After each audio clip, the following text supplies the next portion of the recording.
रांजणी गावाचे प्रसिद्ध नरसिंह मंदिर, जिथे की दर शनिवारी नरसिंहाची आरती असते. मंदिर आणि मंदिराच्या आजूबाजूचा परिसर दोन्हीही अगदी सुंदर आहेत. आणि त्याचबरोबर ना, मंदिराला लागूनच आमची नदी आहे, म्हणजेच मीना नदी. खूप सुंदर असा परिसर, रम्य संध्याकाळ आणि आरतीची वेळ हे सगळं अगदी जुळून येतं. खूप जणांचे मला DM आले होते की नरसिंह मंदिराची सुद्धा स्टोरी शेअर करा. तर एप्रिलमध्ये नरसिंह महाराजांची यात्रा आहे, त्यावेळेस नरसिंह महाराजांची स्टोरी नक्की शेअर करणार आहे. छानपैकी आरती केली आणि त्याच्यानंतर घरी गेलो. तर घरी ना मम्मीने आणि मी सगळ्यांसाठी मिसळपाव केला होता. त्याचा लॉंग व्लॉग ना माझ्या यूट्यूब चॅनलवर लवकरच अपलोड होणार आहे. आणि आम्ही देवदर्शनाला गेलो होतो दुसऱ्या दिवशी. आणि हे बघा, हे चंगू मंगूचं इथे काय चाललं आहे.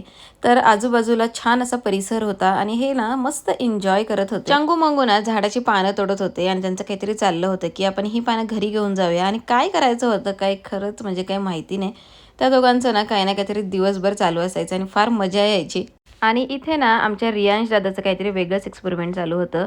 चंगू मंगूने सुद्धा बरीचशी पानं गोळा केली होती. आणि त्याच्यानंतर ना आम्ही तिथून निघालो. आणि निघताना ना या चंगू मंगूने ना बरीचशी पानं गोळा करून हातामध्ये, बघा तुम्हाला इथे दिसत असते. इथून निघताना ना आम्ही एक प्लॅन केला होता. म्हणजे येताना ना आम्हाला एक कसं तलाव दिसला होता. आम्ही असा विचार केला होता की तिथे जायचं म्हणजे जायचंच.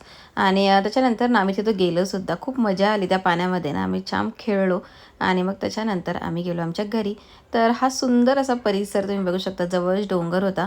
आणि हे जे पाणी होतं ना, ते इतकं सुंदर आणि निखळ पाणी होतं. तुम्ही बघू शकता, बघा इथे खाली ना पूर्ण ह्याचा तळ दिसत होता. तर ह्या पाण्यामध्ये ना आम्ही जाम मजा केली. आणि त्याच्यानंतर आम्ही निघालो आमच्या घरी. चंगू तर पाण्यामध्ये चांगली खेळत होती, पण मंगू काय पाण्यात यायला तयार नव्हता. तो खूप जास्त घाबरत होता. तसा ना सेकंड शॉर्ट्स येईल, त्याचा व्लॉग येईल दुसरा, तुम्ही नक्की चेक करा मंगू कसा घाबरत होता ते. तर असंच फॉलो आणि सबस्क्राईब करा. बाय, भेटूया नेक्स्ट व्लॉगमध्ये.